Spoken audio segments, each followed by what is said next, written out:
को रूपमा अर्थात महत्वपूर्ण समाचारको रूपमा एकीकृत नेकपा माओवादीका उपाध्यक्ष पुष्पबहादुर बोगटीको निधन सम्बन्धी समाचार छापिएको छ र हामी त्यही समाचारबाट यो कार्यक्रम अगाडि बढाउँदै जान्छौं र अन्य समाचारहरू पनि हामी दिनेछौं।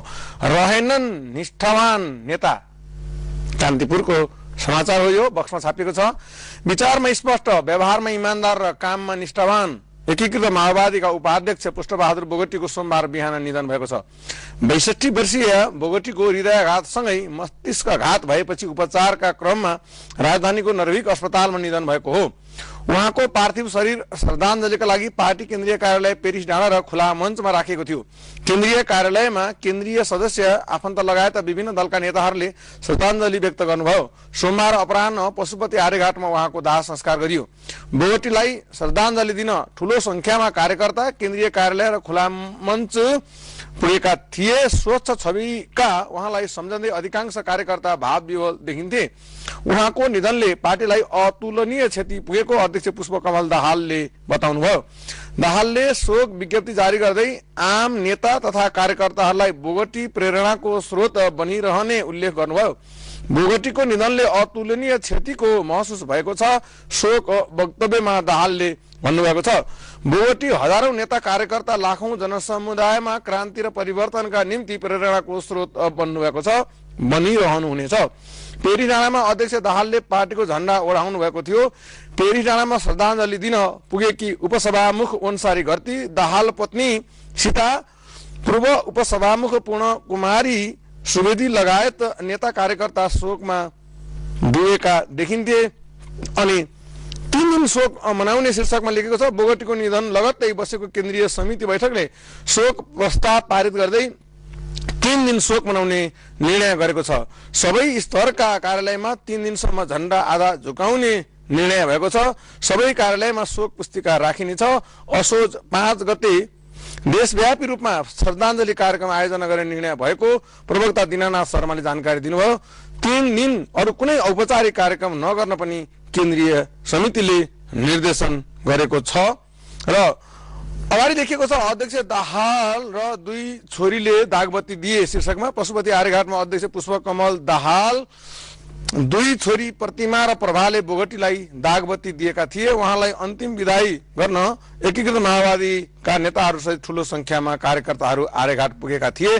प्रधानमन्त्री सुशील कोइराला श्रद्धाञ्जलीका लागि एकीकृत माओवादी केन्द्रीय कार्यालय पेरिस डाँडा पुग्नु भएको थियो।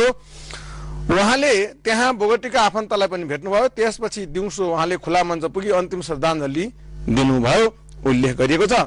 र कसैलाई नबिजाउने नेता, जन्म गाउँ शोकाकुल भएको छ। पशुपति आर्यघाटमा नेता बोगटीको सोमबार अन्त्येष्टि गरिँदै भनेर तस्बिरको तल क्याप्सनहरू लेखिएका छन्।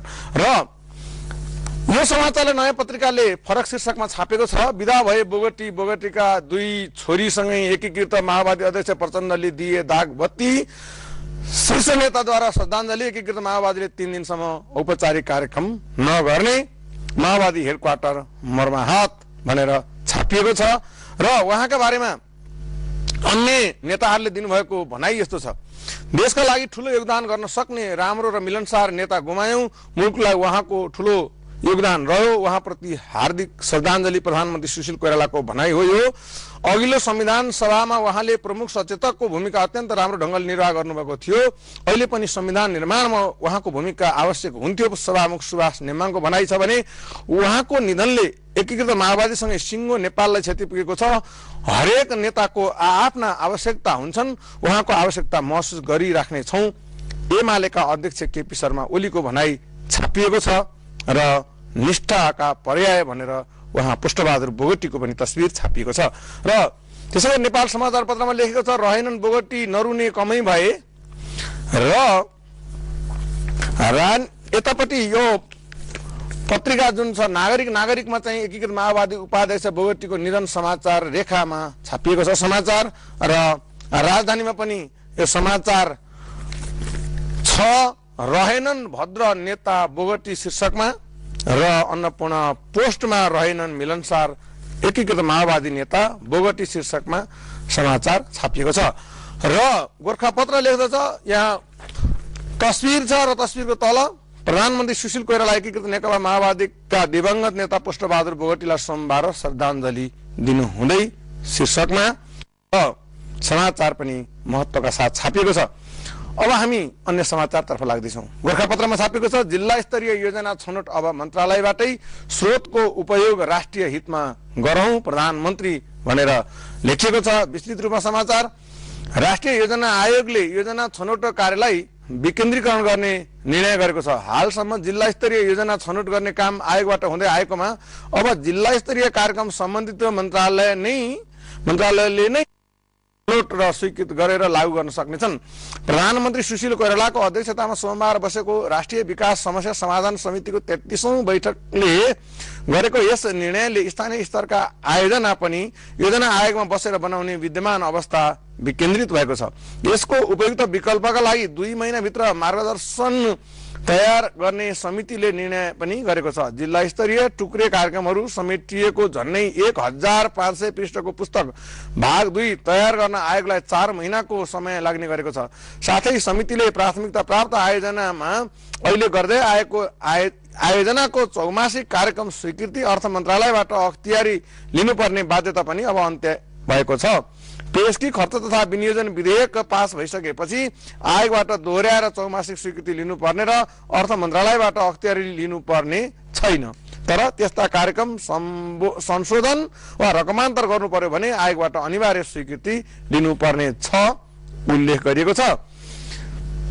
अगाडि लेखेको छ योजना आयोगका उपाध्यक्षको संयोजकत्वमा अधिकार सम्पन्न विकास आयोजना कार्यान्वयन समिति गठन गर्नुका साथै विकास योजना तर्जुमा कार्यान्वयन अनुगमन र मूल्याङ्कनका लागि आयोगले 4 महिनाभित्र छुट्टै ऐनको मस्यौदा तयार गर्ने निर्णय गरेको छ उल्लेख गरिएको छ।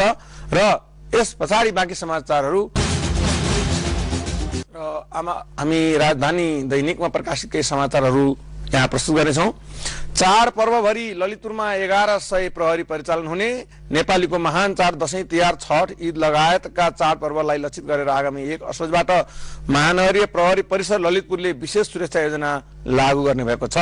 सर्वोच्चले भन्यो तत्काल विद्युत महसुल नबढाऊ। सर्वोच्च अदालतले तत्काल विद्युत महसुल नबढाउन सोमबार अन्तरिम आदेश दिएको छ। विद्युत महसुल निर्धारण आयोगले असोजदेखि लागू हुने गरी 13.70% विद्युत महसुल बढाउने निर्णय गरेको थियो।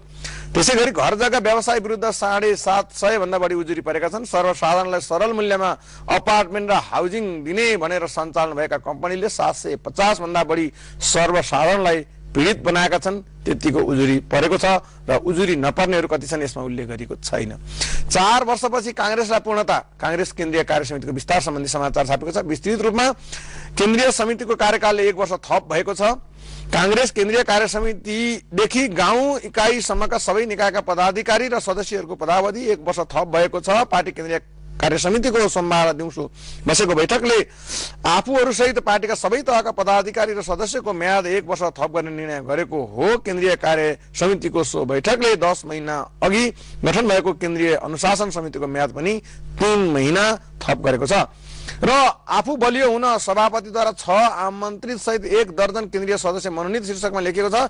नेपाली कांग्रेसको केन्द्रीय कार्य समितिले महाधिवेशन भएको 4 वर्षपछि पूर्णता पाएको छ।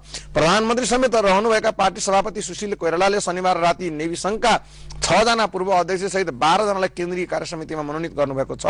12औं महाधिवेशन भएको करिब 4 वर्षपछि सभापति कोइरालाले 85 सदस्यीय केन्द्रीय कार्य समितिलाई पूर्णता दिँदै 6 जनालाई आमन्त्रित केन्द्रीय सदस्यमा मनोनित गर्नुभएको हो। पार्टी केन्द्रीय कार्य समिति सहित सबै निकायको कार्यकाल 1 सप्ताह मात्र बाँकी रहँदा पार्टी सभापति कोइरालाले केन्द्रीय समितिलाई पूर्णता दिनुभएको छ।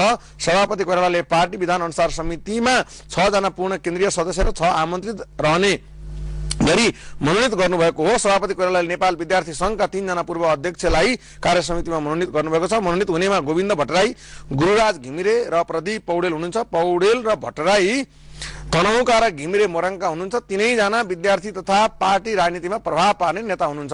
जुम्ला स्थायी घर भएका पूर्व केन्द्रीय सदस्य दीनबन्धु श्रेष्ठ र महोत्तरीका श्याम घिमिरेलाई पनि केन्द्रीय सदस्यमा मनोनित गरिएको छ। पार्टी विधानको दफा 21 ठ अनुसार 5 जनालाई र दफा 21 ज अनुसार दलित कोटामा कञ्चनपुरका प्रतापराम लोहारलाई मनोनित गरिएको छ उल्लेख गरिएको छ। र अब सर्वदलीय सम्मेलनको बारेको समाचार। सर्वदलीय सम्मेलनको एजेन्डामै विवाद। संविधानका अन्तर्वस्तुमा केन्द्रित हौं कांग्रेस र एमाले भन्छन् गोलमेच अघि राष्ट्रिय मुद्दा र शान्ति प्रक्रियामा सहमति गरौं, माओवादी भन्छ र यसमा अहिले विवाद छ। बहुप्रतीक्षित सर्वदलीय राजनीतिक सम्मेलनको सम्मुखमा नेकपा माओवादी सहित प्रमुख 4 दल बीच एजेन्डामै विवाद देखिएको छ।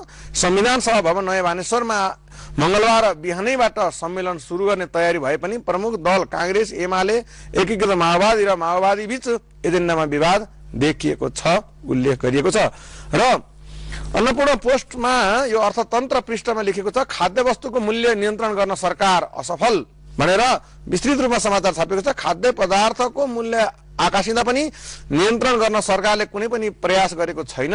मूल्य नियन्त्रणको नाममा सरकारले दिनहुँ बजार अनुगमन गरे पनि त्यसको अनुभूति सर्वसाधारण उपभोक्ताले गर्न पाएका छैनन्। पछिल्लो 1 महिनामा मात्रै विभिन्न वाहनामा खाद्य वस्तुको मूल्यमा करिब 12% वृद्धि भएको छ र मनसुली चामलको 25 किलोको 1200 बाट 1350, जिरा मसिनाको 25 किलोको 1375 बाट 1500, रहरको दाल 25 किलोको 1550 बाट 1650, यसै गरी मुसुरको दाल, कालो दाल र सेतो केराउको मूल्य पनि बढेको यो पत्रिका उल्लेख गर्दछ। र फेरि एकैछिन विश्राम, त्यस पछाडि हामी बाँकी समाचारहरू प्रस्तुत गर्नेछौँ। र आजको दृष्टि साप्ताहिक हामीसँग छ। बाबुरामलाई प्रचण्डको धम्की, संविधान बन्ने होइन किन खोज्नुहुन्छ सहमति। संविधान निर्माणमा रहेका प्रमुख विवादित विषयहरू टुङ्ग्याउन असफल भएका संवैधानिक राजनीतिक संवाद तथा सहमति समितिका सभापति डाक्टर बाबुराम भट्टराईले संविधान निर्माणमा सक्रिय नहुन मनोवैज्ञानिक त्रास र आतंक सिर्जना गरिएको बताएर संविधान निर्माणको क्रमलाई थप पेचिलो बनाइदिनु भएको छ, उल्लेख गरिएको छ। र गृहमन्त्रीलाई डीआईजी को सत्तो सराप, आईजीपी को घमण्डले प्रहरीमा भद्रगोल, सहकर्मी नै शाहका चुनौती र संवैधानिक परिषदले सर्वोच्च अदालतमा वरिष्ठतम न्यायाधीश रामकुमार प्रसाद शाहलाई प्रधान न्यायाधीशमा सिफारिस गरेको छ र सहकर्मी उहाँका चुनौती बनेका छन्। विशाल बजारमा भ्रष्टाचारको सीमा नाग्यो, देशकै बेइज्जत गर्दै परराष्ट्र भनेर उल्लेख गरेको छ भने अख्तियारकै सुराकी पक्राउ परेको समाचार दृष्टिले छापेको छ। र आर्थिकमा 7 वर्षपछि नेपाल भारत सीमा बैठक, आज भारतीय टोली काठमाडौँ आउँदै शीर्षकमा समाचार छापेको छ भने ब्याज तिर्न लिएको 67 लाख नतिर्ने योजना भनेर समाचार छापेको छ। आर्थिक समाचारमै कारोबारमा विभिन्न शीर्षकमा छन् समाचार। दशैंमा घर फर्किने हवाई टिकट छैन, यति बेला केही एयरलाइन्सले बाँकी रहेका महँगा टिकट मात्र बेचिरहेका छन्, बाँकी सबै सकिए। रामकाजी कोने, पूर्व अध्यक्ष नाट्टा, योजना आयोगको पुनर्संरचना हुँदै थिङ्क ट्याङ्कका रूपमा काम गर्ने छ अब योजना आयोगले, उल्लेख गरिएको छ। यसमा सरकारले संघीयतालाई सम्बोधन गर्ने गरी देशको योजना तर्जुमा गर्ने मुख्य निकाय राष्ट्रिय योजना आयोगको पुनर्संरचना गर्ने भएको छ, उल्लेख गरेको छ। बजारमा भारतीय र भुटानी आलु नेपाली उत्पादन सकिएपछि मूल्य आकाशियो र श्राद्धले घटायो कुखुराको मूल्य। पछिल्लो साता उपत्यकामा कुखुराको मासु निरन्तर सस्तिएको छ। साउनभर मासु नखाने हिन्दू संस्कार र अहिले 16 श्राद्ध समेत परेकाले मासु खपत कम हुने हुँदा मूल्य घटेको व्यवसायीहरू बताउँछन्, उल्लेख गरिएको छ। कुखुराको राजधानी मानिने चितवन भने सोमबार भाउ बढेको छ। आइतबारदेखि जिउँदो कुखुराको 110 रुपियाँ र मासु प्रति किलो 220 रहेकोमा सोमबार मासु 240 रुपियाँ पुगेको छ, उल्लेख गरेको छ। निर्णय सार्वजनिक नहुँदै महसुल वृद्धि रोक्न सर्वोच्चको आदेश भनेर छापिएको छ समाचार। र अन्य समाचारमा इजरायललाई 300 कामदार लिन प्रस्ताव, भारतीय सहयोग कार्यान्वयन गर्न निर्देशन, पुनरावेदन अदालतमा मुख्य न्यायाधीश नियुक्त भएका समाचारहरू यसमा छापिएका छन्। र फ्लोरिकल्चर सहकारीको साधारण सभा शीर्षकमा पनि यो पत्रिकाले समाचार छापेको छ। र अब हामी खेलकुदका समाचारतर्फ लाग्दैछौँ र खेलकुदका समाचार हामी लिनेछौँ राजधानीबाट। राजधानीको अन्तिम पृष्ठमा म्यानचेस्टर युनाइटेडको पहिलो जित शीर्षकमा लेखेको छ।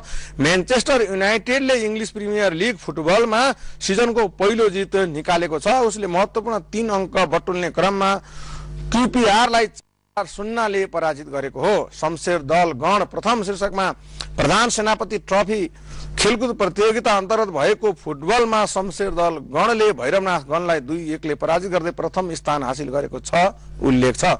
र पुलिस विजयी शीर्षकको समाचारमा वेस्टर्न युनियन महिला राष्ट्रिय लिग चितवनमा सुरु भएको छ र सोमबारको खेलमा नेपाल पुलिस महिला फुटबल टिमले मध्यपश्चिमाञ्चल महिला फुटबल टिमलाई 6-0 गोलले पराजित गरेको छ र एक्सेलसियरको विजयी सुरुवात शीर्षकमा पनि समाचार छापिएको छ।